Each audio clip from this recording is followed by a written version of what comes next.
Dans cette partie qui est la plus intéressante de ce chapitre, on va étudier la stabilité des oxydes en utilisant les diagrammes d'Illingham. Alors, comme introduction, comme vous le savez, l'oxydation par le dioxygène de la plupart des éléments est une réaction naturelle, c'est-à-dire une réaction spontanée. C'est la raison pour laquelle la plupart des minerais sont constitués d'oxydes tels que l'alumine Al2O3, la magnésium GO, la magnétite Fe3O4 et la silice ICO2 et autres. La connaissance des divers équilibres possibles entre les métaux et leurs oxydes sert de base à l'élaboration des diagrammes d'Illingham, construction qui est fondamentale pour l'interprétation de deux choses. Bon, la première chose, c'est la corrosion, les conditions de corrosion des métaux par voie sèche en présence d'oxygène. Et la deuxième chose, c'est les conditions d'élaboration des métaux par réduction de leurs oxydes. En d'autres termes, on va étudier tout simplement la réaction de passage du métal à l'oxyde, c'est-à-dire la corrosion par voie sèche, c'est-à-dire sans solvant, et dans l'autre sens, donc ça c'est le sens 1, et dans le sens 2, on va étudier les conditions d'obtention du métal, c'est-à-dire d'extraction du métal.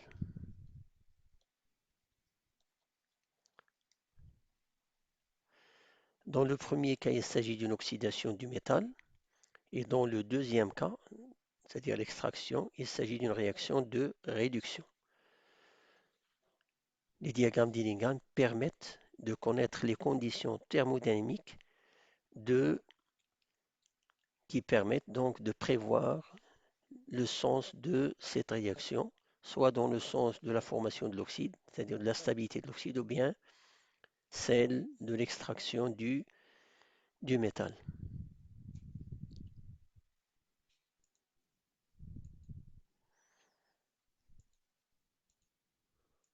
Alors pour pouvoir lire un diagramme d'Illingham, bon, il y a tout d'abord un certain nombre de choses à connaître. Tout d'abord, il y a une convention sur la réaction d'oxydation. Les diagrammes d'Illingham sont des représentations, comme on va le voir, de delta G0 de la réaction d'oxydation du métal en fonction de la température. Et pour pouvoir comparer directement les conditions de formation des divers oxydes à partir des métaux correspondants, il est impératif de se fixer un point commun, c'est-à-dire une référence.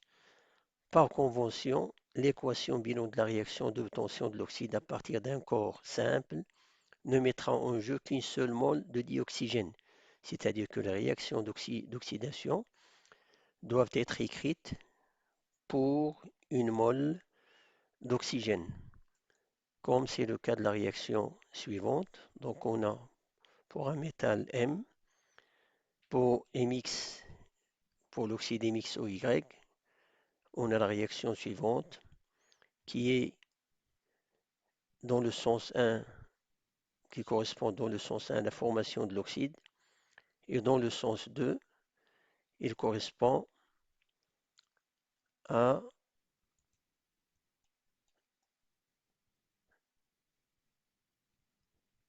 la réduction donc de l'oxyde, c'est-à-dire à la formation du métal. Donc vous avez le sens direct, on a oxydation, et dans le sens indirect, on a la réduction.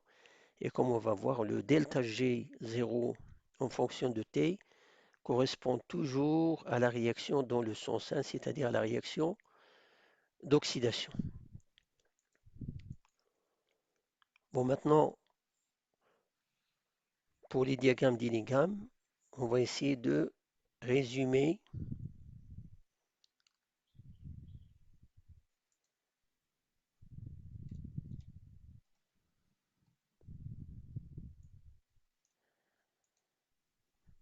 l'essentiel des diagrammes d'Illingham.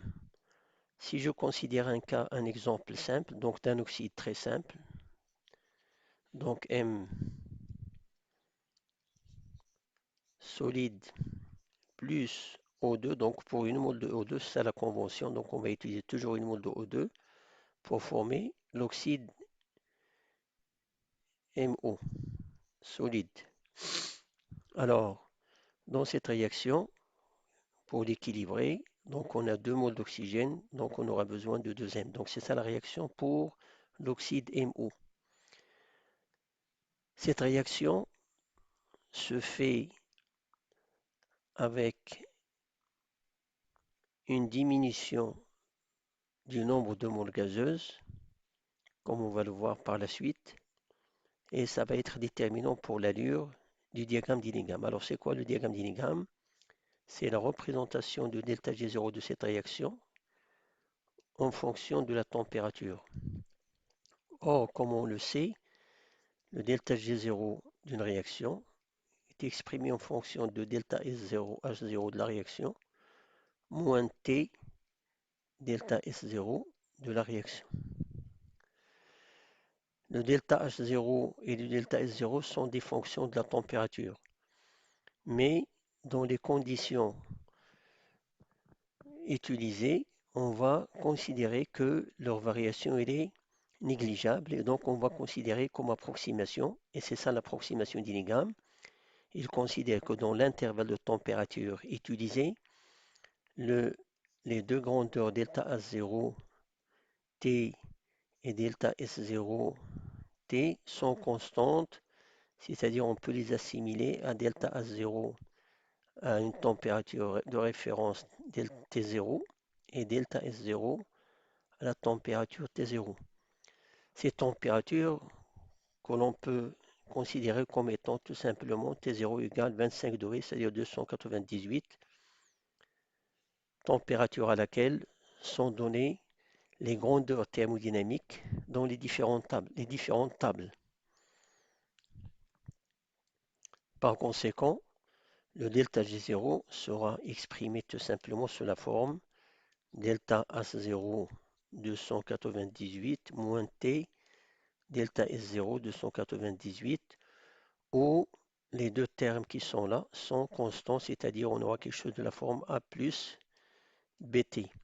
Donc finalement, le delta G0 en fonction de la température correspond à une droite affine de pente B et d'ordonnée à l'origine A, avec B qui est égal à moins delta S0, 298, et A qui est égal à delta H0, 298.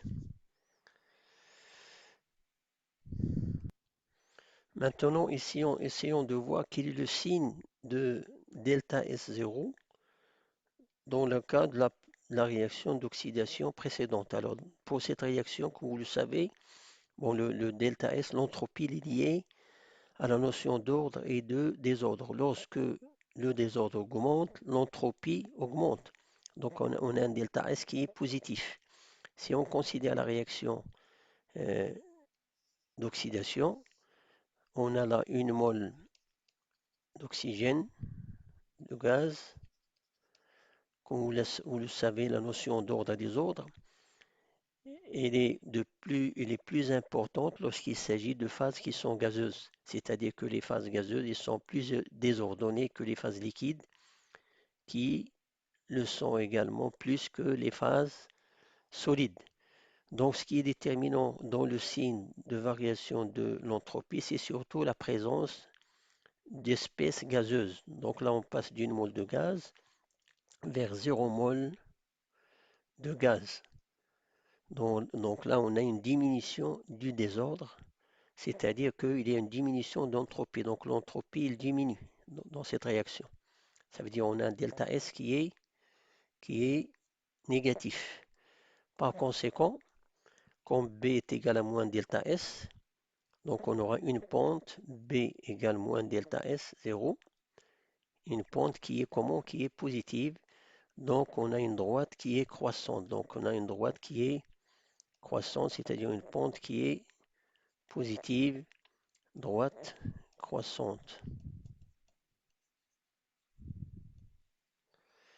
C'est-à-dire qu'on aura, dans la plupart des cas, on aura cette allure